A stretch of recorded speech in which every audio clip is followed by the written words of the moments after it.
তেলেনাপোতা নামক একটি ছোট্ট গ্রামে সবাই খুব খুশিতে বসবাস করত। সেই গ্রামেই লালটু নামের এক যুবক বাস করত। ভালো শিক্ষিত হয়েও ছেলেটা শহরে যায়নি চাকরি করতে। সে তার মায়ের দেখাশোনার জন্যই গ্রামে চাষ করে তার মায়ের দেখাশোনা করত আর সংসার চালাতো।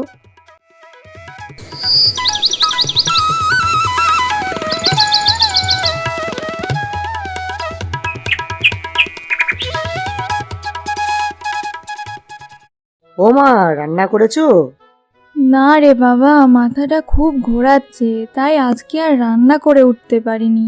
তুই একটা কাজ করবি, বাজার থেকে একটু চিড়ে নিয়ে আয়, জল চিনি দিয়ে আমরা দুজনে খেয়ে নিই।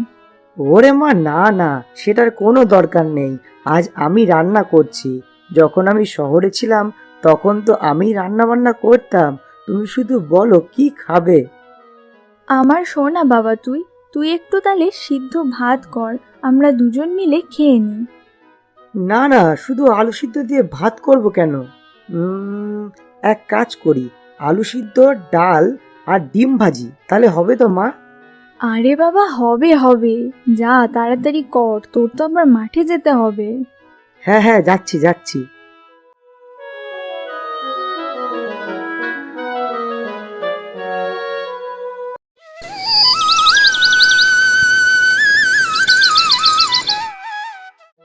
বেশ কিছুদিন পর লালটু রোজকার ন্যায় মাঠে যাচ্ছিল। তখনই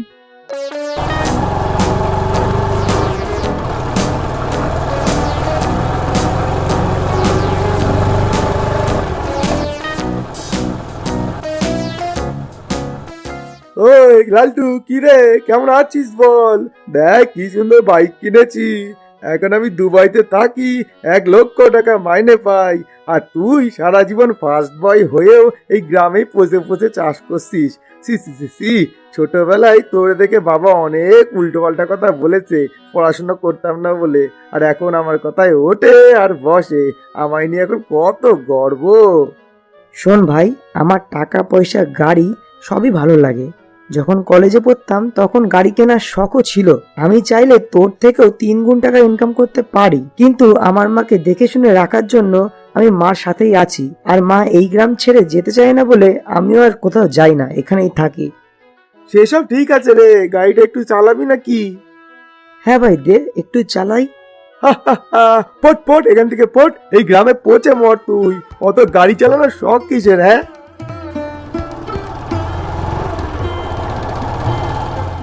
এই বলে ফটিক চলে যায়, আর লালটু মনে মনে ভাবে, আমাকে এইভাবে অপমান করলো, ইচ্ছে করেই গাড়ির কথাটা বলল। এইসব বলে আমাকে রাগানোর জন্যই মনে হয় আমার সাথে দাঁড়িয়ে কথা বলল। গাড়িটা ভালোই রাখছিল, কিন্তু বাদ দাও, সবই কপালের দোষ।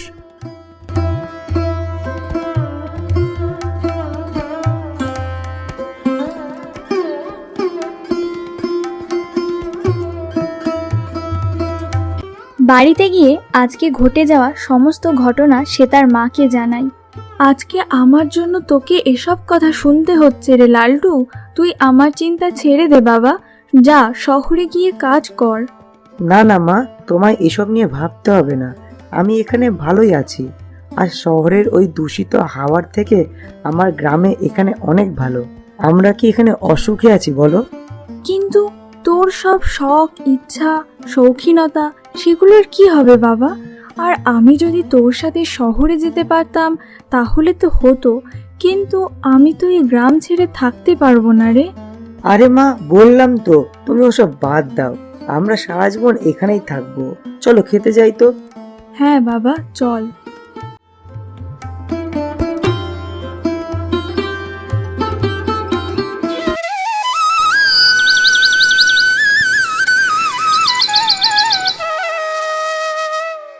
এক সপ্তাহ পর লালটুর ছোটবেলাকার বান্ধবী রমা, সে কলেজে লালটুর সাথেই পড়তো, গ্রামে আসে। সে এখন কাজের সূত্রে দুবাইতে থাকে।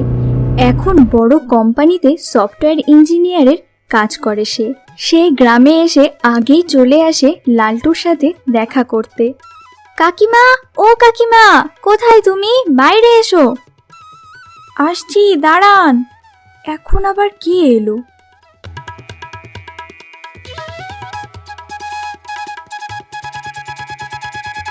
আরে রমা, মনা কেমন আছিস? কতদিন পরে তোকে দেখলাম। আমি খুব ভালো আছি কাকিমা, তুমি কেমন আছো? আর তোমার রাম ছাগলটা কোথায়? আমি ভালো আছি রে। ও লালটু বাজারের দিকে গেল, আর তুই ঘরে এসে বসতো। ওরে না না, আমি বাজারের দিকে গেলাম, গিয়ে আগে ওর সাথে দেখা করে আসি।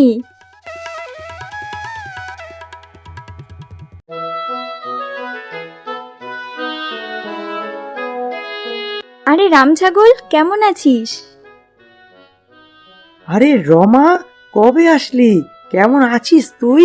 1 বছর হয়ে গেল তোকে দেখিনি। আমি তো ভালোই আছি রে, কিন্তু তোকে খুব মিস করছিলাম। এই আধ ঘন্টা আগেই আমি গ্রামে আসলাম। বাড়ি এসে ব্যাগটা রাখতেই ছুটে এসেছি তোর সাথে দেখা করার জন্য। তুই এখন কি করছিস? কোনো কোম্পানিতে জয়েন করেছিস? না রে রমা, আমি গ্রামে মার সাথেই থাকি আর চাষবাস করি। সে তো আমি জানি, সে খোঁজও আমি পেয়েছি, সব কারণটাও আমি জানি। তুই তোর মায়ের জন্য কতটা ভাবিস, তুই সত্যিই খুব ভালো রে। ওসব বাদ দে, চল আমাদের বাড়ি চল, কিছু খাওয়া দাওয়া করি। সেই সময় নিজের নতুন বাইক নিয়ে ফটিক বাজারে আসে।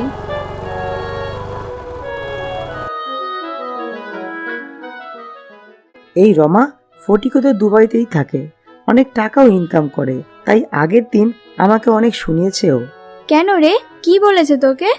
তারপর লালটু রমাকে সমস্ত ঘটনাটা বলে।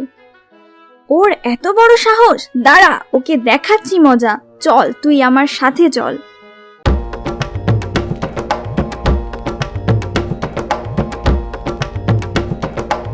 কি রে ফটিক, কতদিনের ছুটি পেয়েছিস? আরে রমা, তুই কবে আসলি? এই তো পরের মাসেই চলে যাব। তোর লজ্জা করে না বল? তুই দুবাইতে একটা রেস্টুরেন্টে ওয়েটারের কাজ করিস, আর এখানে এসে লালটুকে কথা শোনাচ্ছিস। ও একটা কম্পিউটার ইঞ্জিনিয়ার, আর ও আজকেই চাকরি পেয়েছে। 3 লাখ টাকা প্রত্যেক মাসে বেতন। পরের মাসে গাড়ি কিনবে, দেখে যাস। চল লালটু, এখন থেকে যত সব ফালতু ছেলের সাথে কথা বলার দরকার নেই। ফটিক লজ্জায় তাড়াতাড়ি ওখান থেকে চলে যায়, আর লালটু রমার কথা শুনে অবাক হয়ে যায়। একটু পরে বলে, এই তুই কি বললি রমা? ফটিককে অপমান করতে গিয়ে মিথ্যে বললি? এবার পরের মাসে গাড়ি কিনতে না পারলে তো গ্রামের লোক আমাকে নিয়ে মজা করবে। আরে আমি কেন মিথ্যে বলবো, সব সত্যিই বলেছি। আমি এখানে আসার আগেই আমার কোম্পানিতে তোর জন্য চাকরি করিয়ে রেখে এসেছি। এ তুই কি কাজ করলি রমা? আমি মাকে ছেড়ে যেতে পারবো না, তুই তো সবটা জানিস। ওরে, তোকে কাকিমাকে ছেড়ে কোথাও যেতে হবে না রে, তুই এই গ্রামে বসেই কাজ করতে পারবি।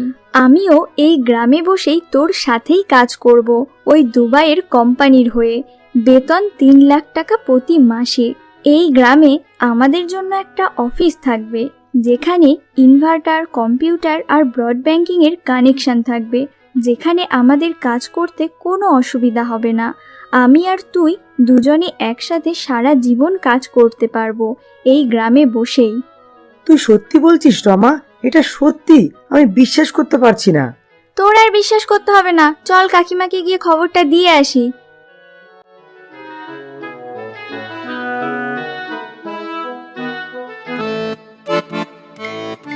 তারপরে রমা এবং লালটু মিলে গ্রামে বসেই কাজ করতে শুরু করে। কিছুদিন পর লালটু গাড়ি কিনে গ্রামের মধ্যে দিয়ে লালটু আর রমা ঘুরে ঘুরে বেড়ায়। গ্রামে সবার চোখে তাক লেগে যায়। ফটিক এসব দেখে মাথা নিচু করে নিজের ভুল বুঝতে পারে।